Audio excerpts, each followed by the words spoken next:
3, 2, 1. Rock and roll. Oh, thank the Lord it's the weekend. That's all I can say about that. Amen. Bro, it has been one heck of a week. I know. Without further ado, let's just get into it. Tell us how the world's going to be okay. It has been one heck. The world's going to be okay. I mean, the world's going to be fine. It's the hand wringing and the angst and stuff that. Angst. You know. Okay. Weekly update show 16 May 2021. Damn. So here's what we're going to do. We're going to do the first little piece is going to be on emotional versus tactical TSP investing. It was all emotion this week on the one hand, and it was all tactical on the other hand. So you can decide for yourself which camp you were in and what you did based on what the market gave you. Is tactical like with an M4? I preferred my MP5 over my M4. I'm just saying, but you're old right. school. You're old. You have no idea how old. Ours were hand-me-downs too, but that's beside the point.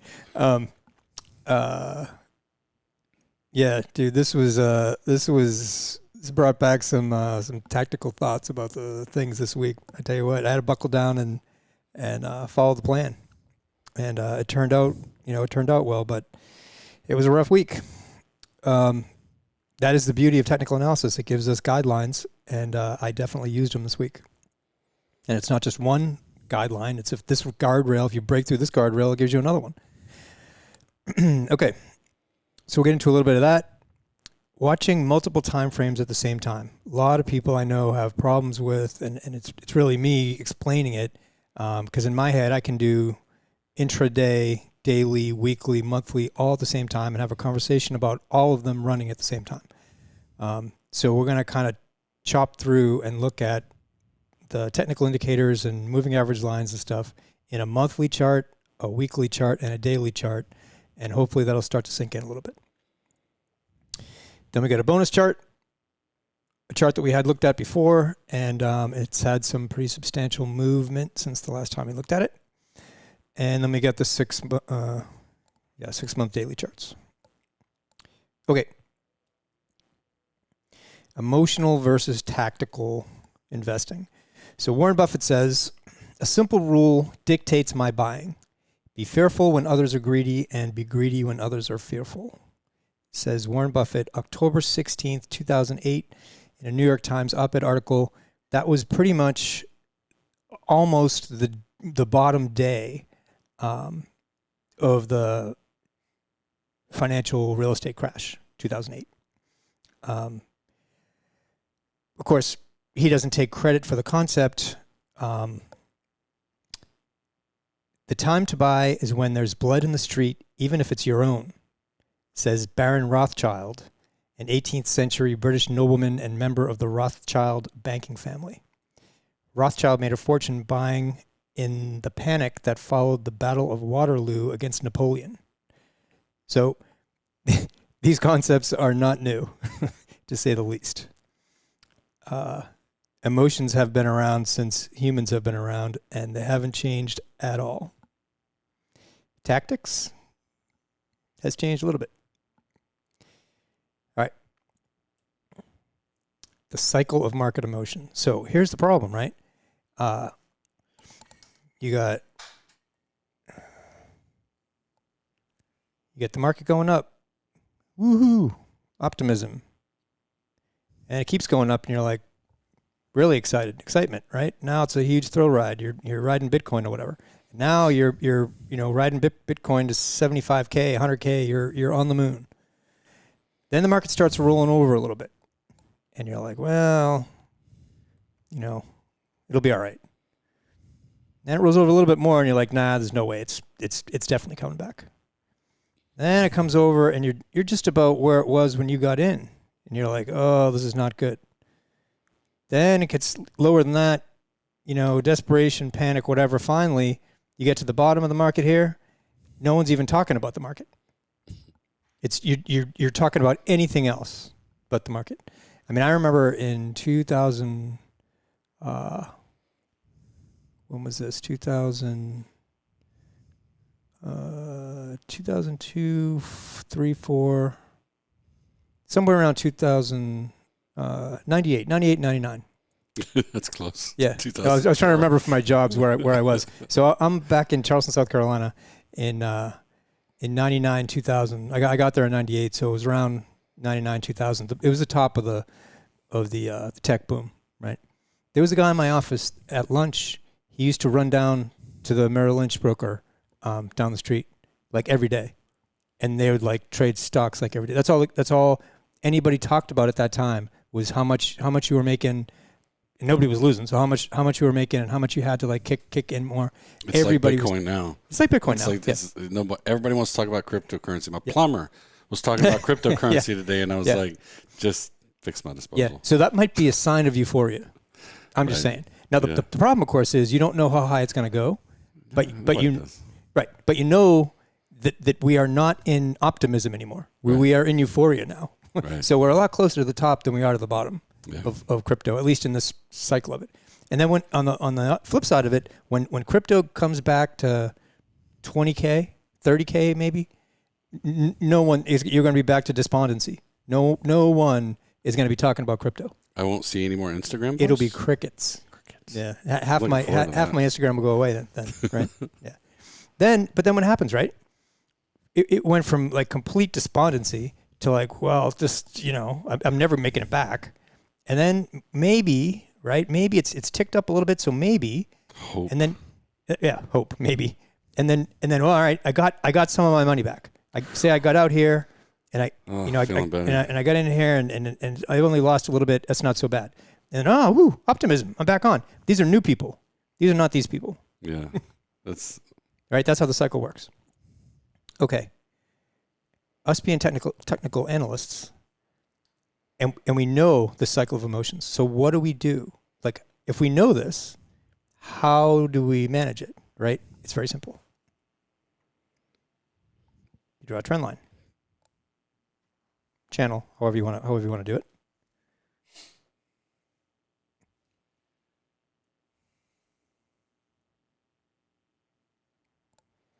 Okay. I'm in, I'm out, I'm in. Yeah. Sell. Buy. It's much more simple than it is to execute, but that is exactly how you do it. Yeah. And it doesn't matter if you do it at the very top or the very bottom. No. You just need your lines in the sand. Yep. Not going any less than this. That is the value of technical analysis. Right there. I saw this pictogram thing and I'm like, that's perfect. Especially for this week. So it works for every time frame. Right? There were definitely people that were going through this whole thing this week. No doubt about it. It doesn't help us a lot with TSP because, of course, the 2 move a month rule. But in terms of the cycle of market emotions, all that happened this week for sure. And I would say right now, we're right back here. And that doesn't mean anything to me really, other than I'm looking for when is this part going to happen again? Yeah. Is it going to continue the uptrend? Is it going to go? Yeah. Is it going to correct? Yeah. So that's how we do it. Trend lines and technical analysis. All right. So watching multiple time frames at the same time. I'm going to go through a monthly chart of the C fund, a weekly chart, and a daily chart, okay? And most of the time I use moving average lines, relative strength indicator, and MACD. And a lot of people ask what those are, and so I'm briefly going to kind of go over what those are.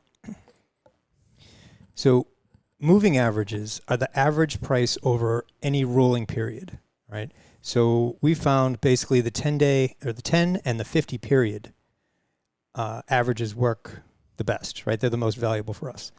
If you're looking at a monthly chart, if you're looking at a monthly chart where each tick on the chart is a month, then the 10-month moving average is what you're looking at. Or the 50-month moving average. You can't have a chart that shows a monthly chart, monthly ticks, with the 50-day moving average on it. The algorithm won't work that way. So you put in the period. You put in the period that you want, and it's based on the price, which tick, the range of the tick for the price, right? You can't mix and match them on the same chart. So for me, I'm so used to doing it, I'll flip back and forth between the monthly, weekly, and daily because that's how you do the top-down analysis, right? And I forget that people kind of look at it and go, that this line doesn't look like that line. How come when you move from this chart to that chart, it's not the same? It's not the same. It's the monthly, 10-month, 50-month. On the weekly chart, it's the 10-week, 50-week. On the daily chart, it's the 10-day, 50-day. And they're rolling periods. So the 10-day moving average is the last 10 days, right? 10-week moving average is the last 10 weeks. Okay. And the longer out you go, the more accurate and the more valuable the crossovers become. All right, we'll see that on the monthly chart here in a minute. Relative strength index. It's a momentum oscillator that measures the speed and change of price movement. Okay, so the formula is the RSI equals the average gain divided by the average loss over a 14-day rolling period. So you get the average of all the gains that happened over 14 days. You divide that by the average of all the losses over 14 days, and that is the line that you're looking at is the relative strength indicator. All right. So it's not relative to, if you're looking at the S fund and then you look at the relative strength line, it's not like the S fund price is relative to the S&P 500 line or anything like that. It's relative to itself, and it's relative to the average gains and losses over a 14 period, whatever you're looking at. So it oscillates between 0 and 100, which makes it useful for us because it's considered to be overbought when it's above 70 and oversold when it's below 30. Okay, moving MACD, right? Moving average convergence divergence oscillator. Quite a mouthful, and the more stuff they can fit into one little indicator, the better off we all are. But it's a trend following and momentum indicator. So it fluctuates above and below a zero line as the moving averages converge, meaning they get closer together, or when they cross, or when they diverge, meaning they're moving further apart. So because the MACD is unbounded, it's not really useful for identifying overbought and oversold levels like the RSI is. So you don't have to really, we'll talk about it when we get to it. But those are the three that I use primarily, and the big takeaway here is that it depends on which tick you're looking at, daily, weekly, monthly. The indicators are specific to the time frame of the tick that you're looking at. Okay. So here's the C fund, 10-year monthly. Okay. So this is really a good, we're obviously not making trading decisions on a 10-year monthly chart, but it's a really good visual of the long-term trend. So here's a couple things that we can easily identify. This is the 10-month moving average. Okay. You can see that from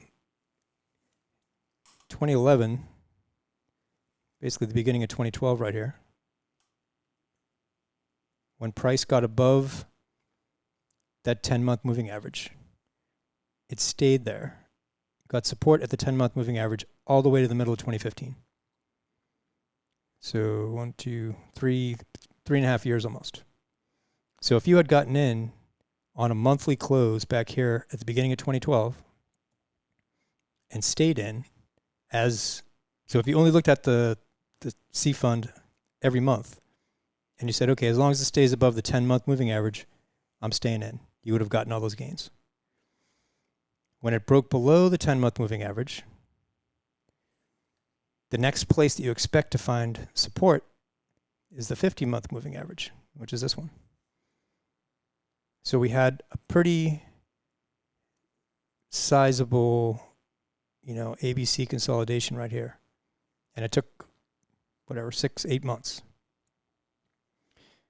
And then once we got back above the 10-month moving average. We stayed there again until 2018. All right, so we had another 3 years. So if you just looked at the C fund on a monthly basis and stayed in it when it's above the 10-month moving average, you'd have done pretty well. And again, we got support higher than the 50-month moving average.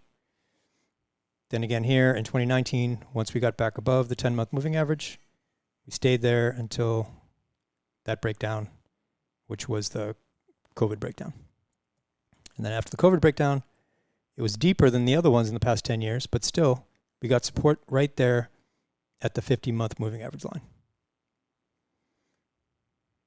And then most recently, of course, if you had gotten in here at the as we broke above the 10-month moving average, you'd still be in the C fund.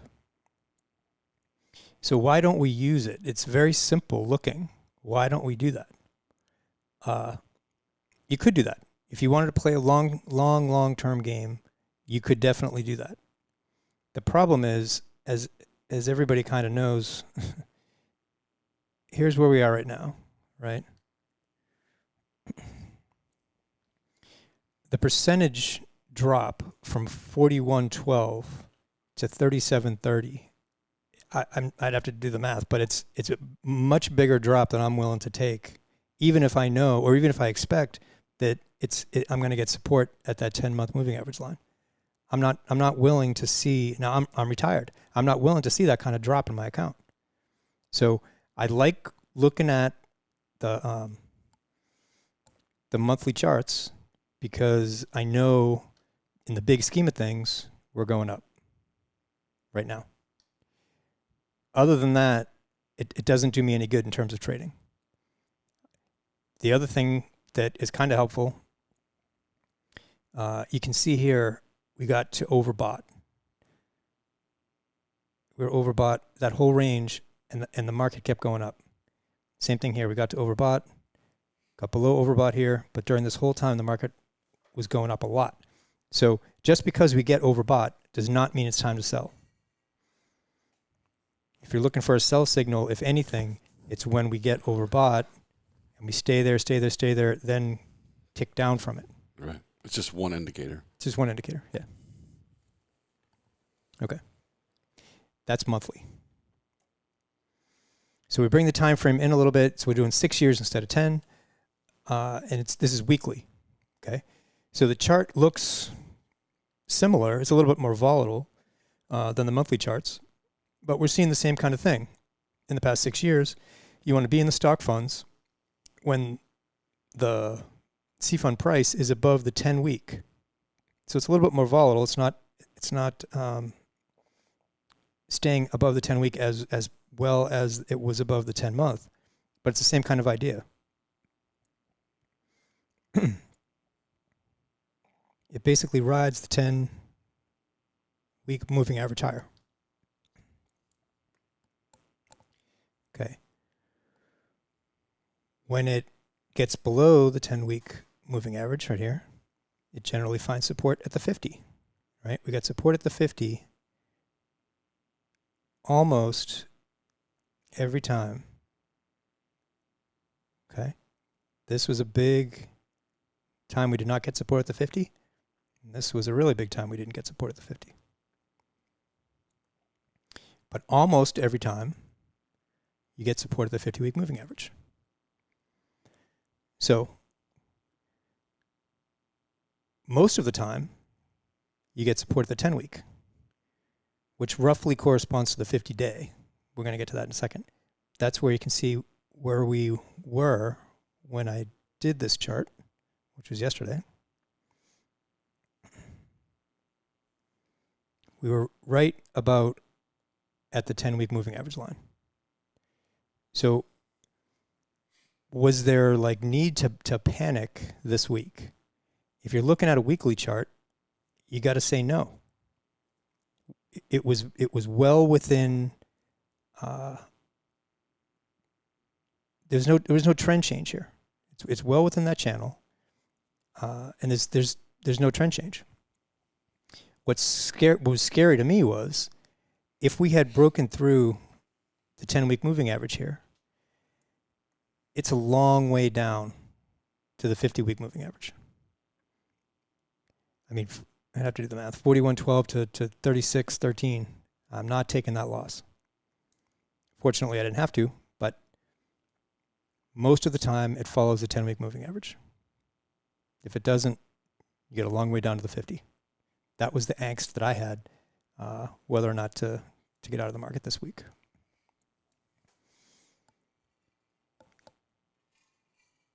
Let's see what else from this. Along with the support at the 50, a couple other things I just wanted to point out. So along with support at the 50, you generally get RSI coming down here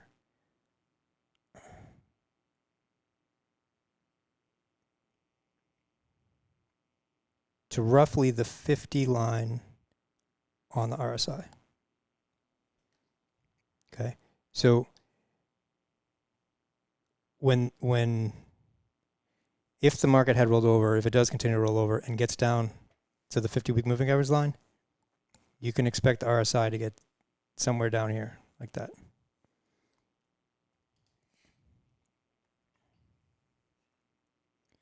Okay. Daily. C-Fund 1 year daily. It all looks the same.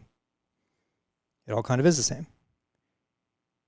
Once you're above the 10-day moving average line, you're good for a long time. When it breaks the 10-day, it comes down. Tried to find support at the 50, but couldn't do it and broke down. But most of the time, gets support at the 50, support at the 50, support at the 50, support at the 50, support at the 50. And support at the 50 here. So we're still at the 50 line on RSI on a daily chart. It's a little below it there. It's quite a bit below it there. Right on it right there. A little lower. The 50 line on the RSI is pretty solid. So we did get a little bit below it on this correction here.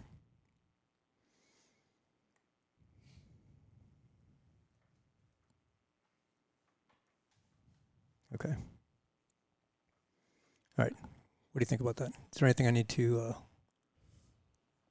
I'm enjoying it. That makes sense? I'm letting it soak in. Yeah. It made sense? Yeah.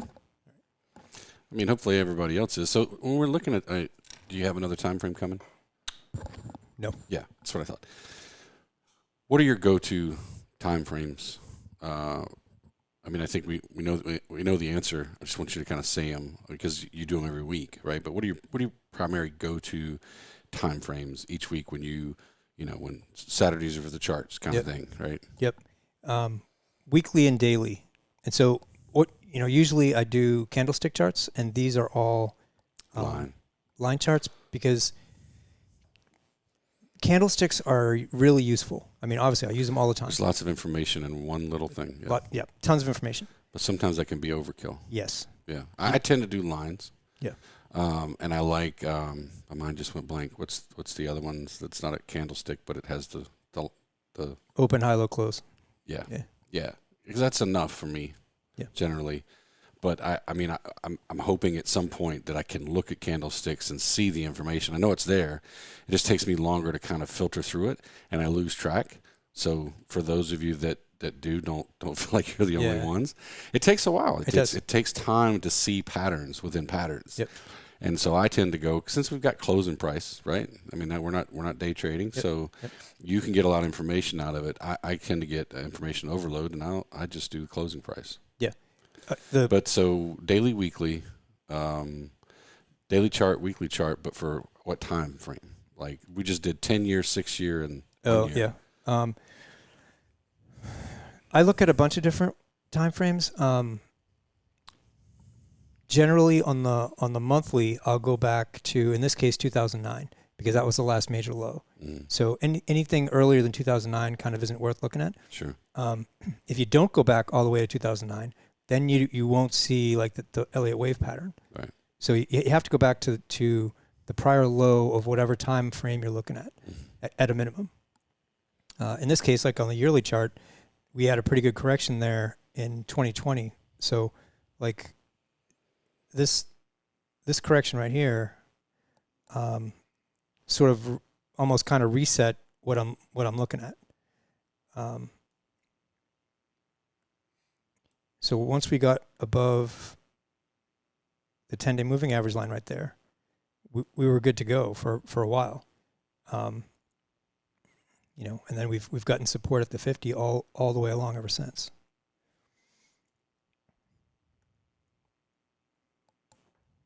Okay.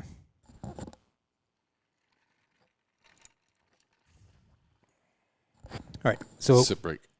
Sip break. So bonus chart. Back to Peloton. We looked at Peloton a few weeks, maybe a month or two ago. I'm not sure. But I got two pretty interesting charts about Peloton. And I think when we talked about it before, I think we said that it sort of, in this case, the chart aligns with the fundamentals because Peloton took off. It was one of the stocks that did really, really well because of COVID, right? Because gyms were closed and everybody bought Peloton. Totally makes sense. Now that the gyms are reopening, it makes sense that Peloton, you know, would be hitting some resistance, put it that way, right? So what happened, what we see in Peloton, back here in March of last year, when everything had collapsed, Peloton began a huge move higher, right? So it's moving along its 10-day moving average, never really even came close to its 50-day. Did a really big push right here on giant volume, right? Then it has its first correction ever. Well, at least ever since the COVID crash. Not that big a deal because it took it down to its 50-day moving average. So, you know, there wasn't really a whole lot of need to freak out in there. Hit the 50-day moving average and came back up, got back above its 10-day and went on to new highs. Awesome. The new highs that it went to came on that volume right there, which was nowhere near the volume of the shoulder. So that's the first thing that makes it suspect. On the right shoulder, so then it corrects back down, right? Comes down, breaks the 10-day and the 50-day right there.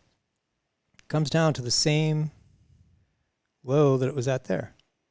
And now everybody that does technical analysis is drawing a line. And when you draw the line at 100, which this is where it is right here, 100. It's an ominous number. It really is. It's hard to push above it, and if you come back down to it and you don't get support there, you're in trouble. So the right shoulder had basically no positive volume at all. And when it started dribbling down to the 100 level again, it was almost a guaranteed head and shoulder. And so what happens a lot is it'll break the neckline and then come back up and touch the neckline again before it comes down like this. Mm-hmm.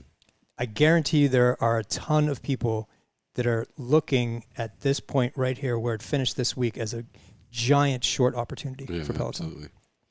You just don't know how far down it's going to go, but no. It's going to go down.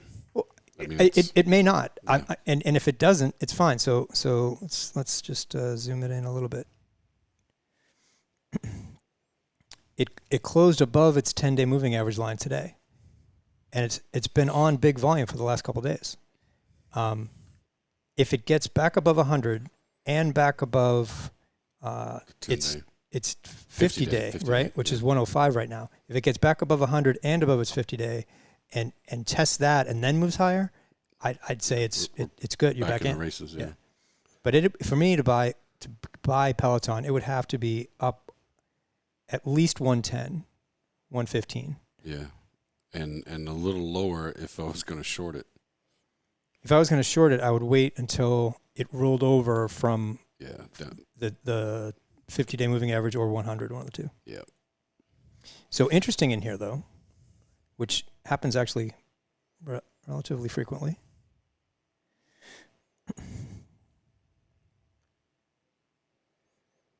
The head has its own head and shoulders. Yeah. Right? So take a look at this. This is just a zoom in of the head, right? You get a left shoulder, head. It's a little bit messy. Right shoulder. The top of the head is about, there's this 165, so say it's 170. It's the top of the head. The neckline is at 145. So what is that? 25 points. So 145, 135, 125, 120. 120 is the minimum expected drop if the neckline was broken. So it comes down here to 115 before it got support and bounced back up and then continued lower. So we got the move on this time frame. We got the move down, right? So if you were looking at this time frame as a head and shoulders, and you shorted it when it hit the neckline back here, you made the expected move, and you probably got out of your position here, and you made quite a bit of money.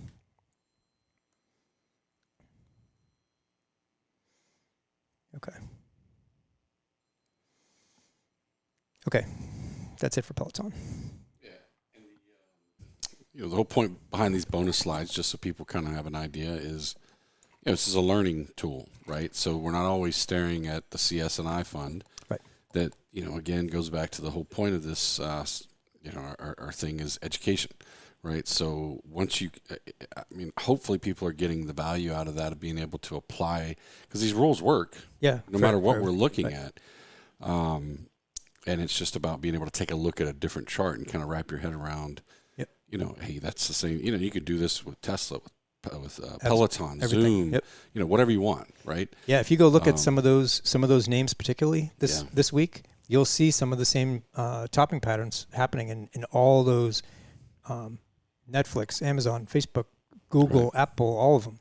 And the fundamentalist would say why all that's happening, and it's okay. Sure. We don't really care why, if particularly we're just looking at the price, right? Yeah. We're looking at price action, and as Jerry showed, we had the head and shoulders, and then, it's patterns within patterns. So you go back in a little deeper and you see, another head and shoulders. There's opportunities in there.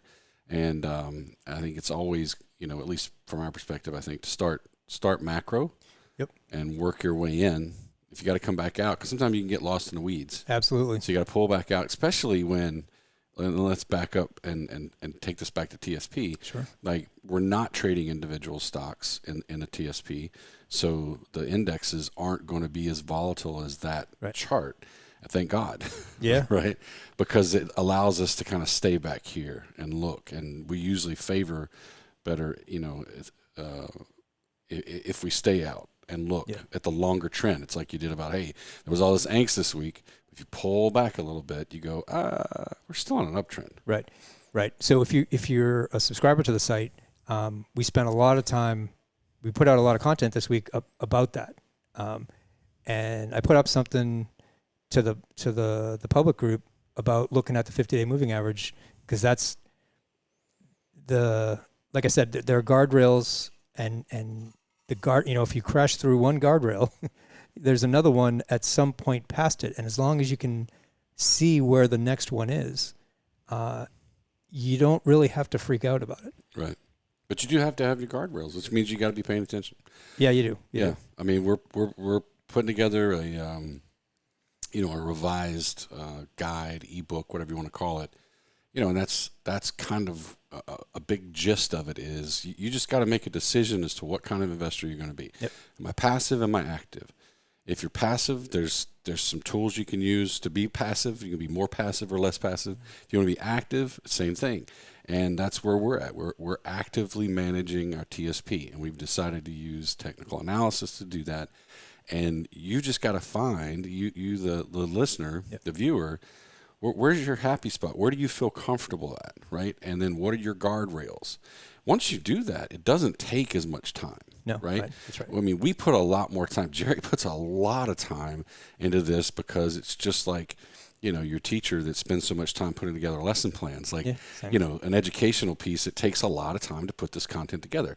It doesn't take quite as much time if you've got your tools figured out that you feel comfortable with. Yep.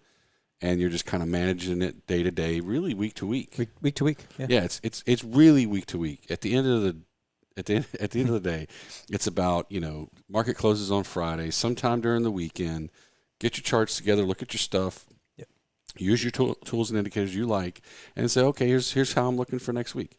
I mean, you're going to fare pretty well that way, particularly if you buy into our kind of philosophy of rule number one is we don't want to lose money.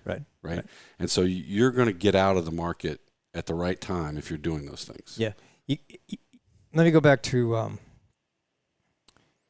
this one example.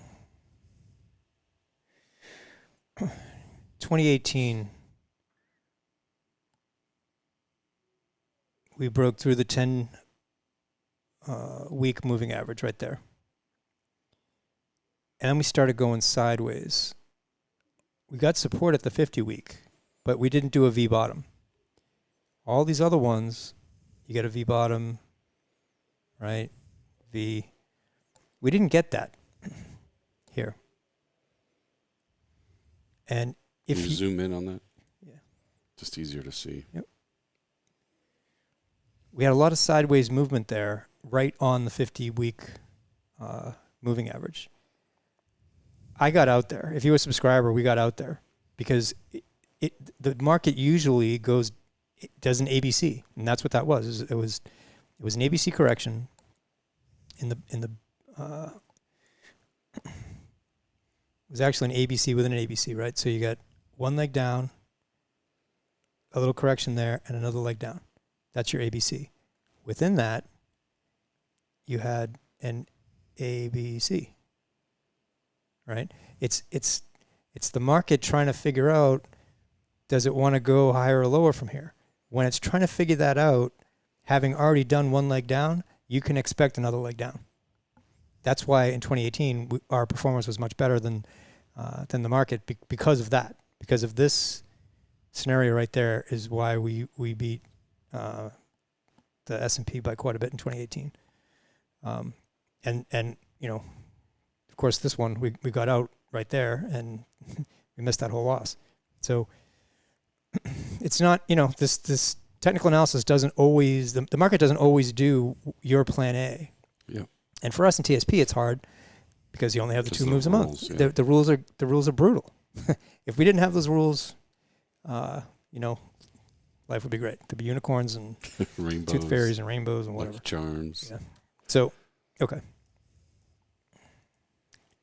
Peloton. All right. So what happened this week? We got the C fund, SPX, S fund. Again, is not the Dow Jones Industrial Average. It's the Dow Jones Total Market Composite Index. Basically small cap stocks, small tech companies. I fund, Europe, Asia, Far East Index. F fund is Aggregate Bond Index. So why was this week such a angst, hand-wringing week? We got a pretty good flat base right here.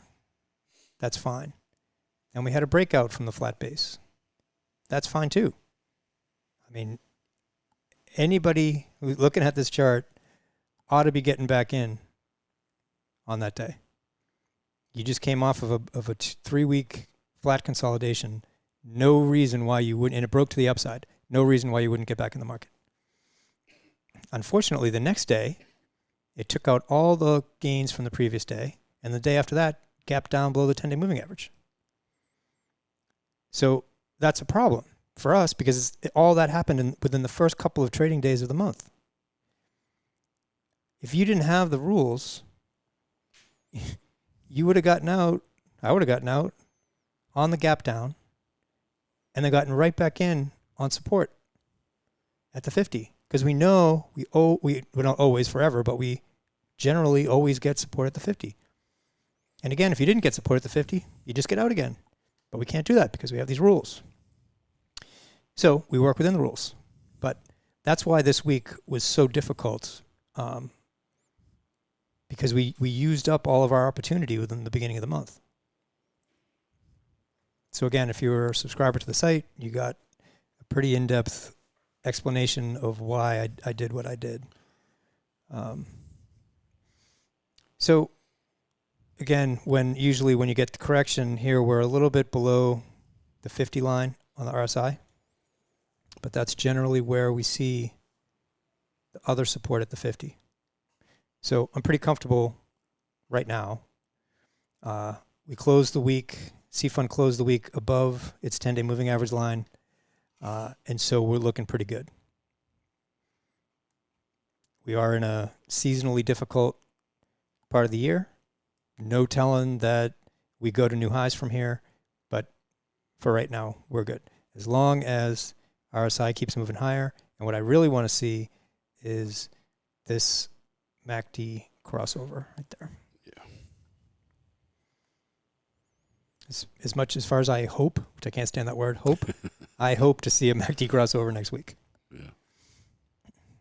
S-Fund. S-Fund's hurting. It's in rough shape. 2050 is a support line. And it hit 2050 and bounced off. So right now, I say it's in rough shape, but from a technical perspective, it's actually pretty simple.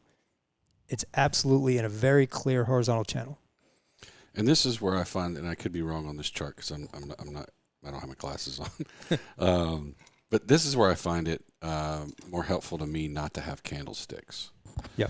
Because I like to see the line, because then I don't have to zoom in with my eyeballs to figure out what was the closing price, because that's really where it landed, and you can tell that in the candlesticks, obviously, but I have to look a little bit longer to figure that out.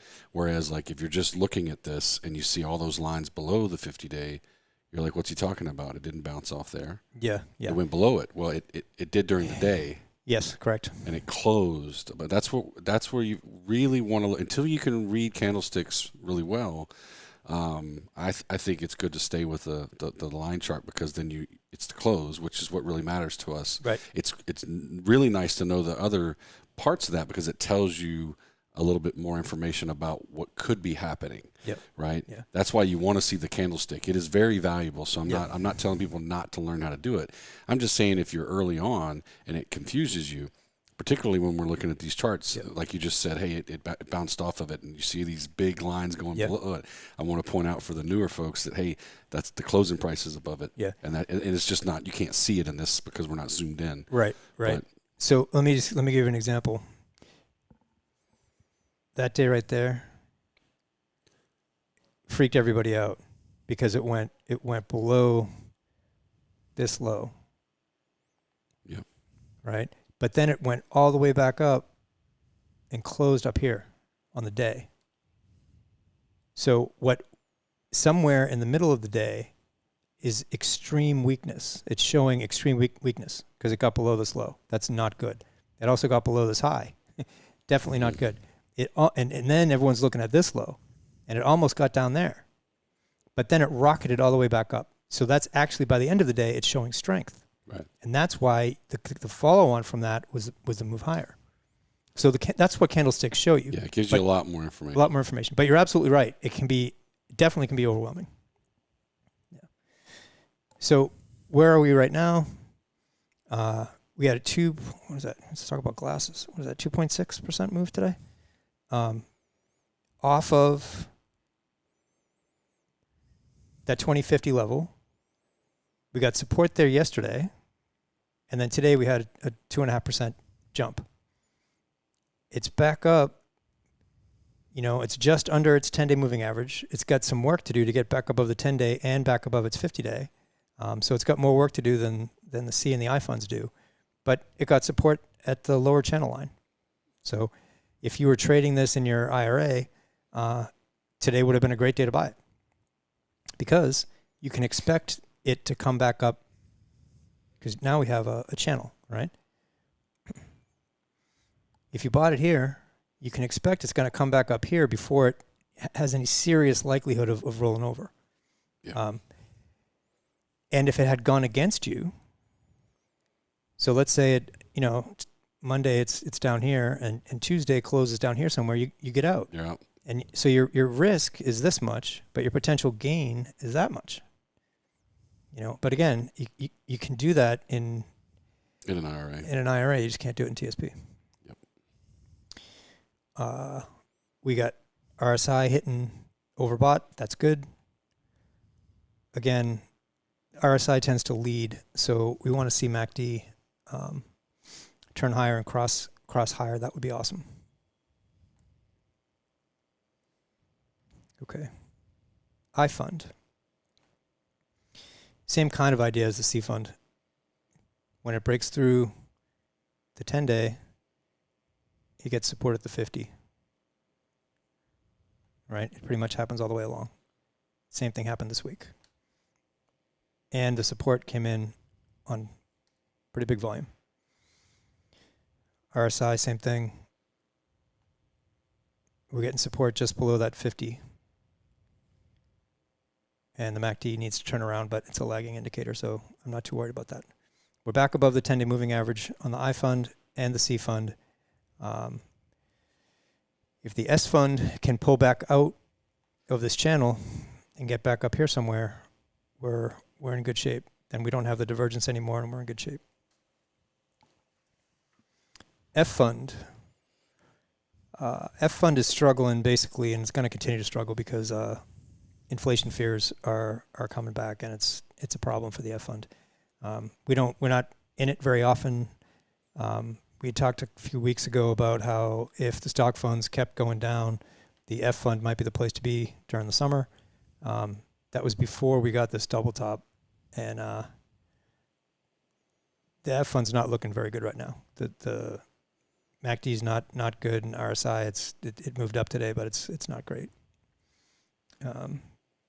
If I were going from the stock funds, it would be to the G. It wouldn't be to the F. That's it. Questions? Questions. As usual, if you guys have questions, put them in the comments on YouTube, Facebook, wherever you find this thing. Yeah. We're still trying to get it out everywhere we can. If you like it, please share it with your friends. Yep. We'd really appreciate it. But yeah, good comments, bad comments, questions, anything like that is useful. And I think that's going to do it this week. Yeah. I mean, I like wisdom. I like answering the questions about technical analysis. Right, right. I mean, if you give us a question about your personal circumstances, more than likely you're going to get a generic response that says, we can't give financial advice. I mean, just legally, we're not supposed to give financial advice in this forum the way we're doing this. So you're not going to find us doing that because we're not going to break the law. We're not going to break the regulations because for me, there's all that, of course, right? But for me, when people ask, I'm a year out from retirement or 5 years out from retirement, where should I be allocated? I think from this show that we did, when you're looking at a monthly chart, a weekly chart, or a daily chart, when you ask that question, it's unanswerable. Yeah. I mean, because there's too many factors, right? So we're retired, sure, right? Yeah. We're retired. I've been retired for a few years. You're just retired. But we're still in the game. Oh, yeah. Now, if we 100% in the game if we weren't, today. If we weren't, you're out of the game. Like I don't want to manage my money anymore. You either give it to somebody else or you stop, whatever. Yep. But, we have a lot longer to live, knock on wood, and we want to keep building our retirement account so that we can continue to live off of it for years to come. Right. So, but we have been conditioned, right, by conventional wisdom, by the conventional financial services market, that as we get older, we should get more conservative. I would argue you can't get more conservative than your methodology. That's probably which is true. basically get out when the market's going down, get in when you've confirmed a trend up, but most of the time get out, right? And so that's about as conservative as you can get anywhere in your career, particularly if you're in retirement or getting ready to retire. So if you're worried about following all of this kind of analysis that we do, stop worrying, because we're always on the more conservative side of this. For sure. You're going to find people in our Facebook group or anywhere else out there that they're way riskier. They're way more leaning forward and in front, and that's fine. And hopefully it works for them. But for us, we sleep well at night. Yeah, and so retirement really doesn't factor into the way we're going to play this. The other thing about retirement, and it happens all the time, if you retire and you have $1 million in your TSP, right? You're a TSP millionaire. Great, you've done a lot of the right things, or you lucked out, or whatever. You got $1 million in your TSP account. You're going to go to a financial planner, and you're going to sit down, and you're going to go through what your goals are and your plans for retirement and all that, and how close your kids are to getting out of college, and how much all this stuff is going to cost. And then he's going to turn the piece of paper back around at you and say, you won't have enough. You have $1 million. That's great. It's not going to get you through the next 30 years. Yeah, it's not enough to do all that. Yeah. So while you've been in the L fund, let's say, and you were cranking out in your first 10 years, and then it started reallocating back into more F and G, and now you're in the L income fund. You're safe as can be, but you've got 30 more years of your life, and hopefully, right? You need to continue to make gains just to beat inflation, if nothing else. Right. That's really the key. I look at it as, I'm not trying to beat the S&P. I'm trying to beat inflation by at least 3 to 5%. Yeah. I'm feeling good. If I'm ahead of that means I'm gaining a little each year, and I'm and everything will be fine. If there's a lot of factors to play in there, right. And that's the other thing too, is we're not financial planners. We're not trying to be. We don't want to be. Right. You need a financial planner. You need to have someone that because all of these things have tax implications. Yeah. Right. It's why we stick to retirement accounts versus talking about brokerage accounts. Right. Once you get into cryptocurrency, we're not talking about an IRA or a 401k or a TSP. Yep. That's a whole different world. So you got capital gains, you got all kinds of issues, right? So those are the things that a financial planner, a good financial planner, can do for you. They really can. Tax implications, absolutely, trusts, all that stuff. If you're at that stage of your life and your career, I would say if you're mid-career or farther, you have to go to see a financial planner. Yeah. That does not mean you have to go to them for investment advice. Right. Very different. That is the key. Right. Because they're going to sell you a package. Yeah. Yeah. And it's okay if you buy into it. It's whatever you feel good about. Yeah. All right. We've gotten on our high horse for a little bit to close the show out. If anybody's still watching, have a great weekend. A great weekend, great week. All right. Take it easy. Let's cue music. Oh. Other cue. A little quick. There we go. All right, folks. Take it easy.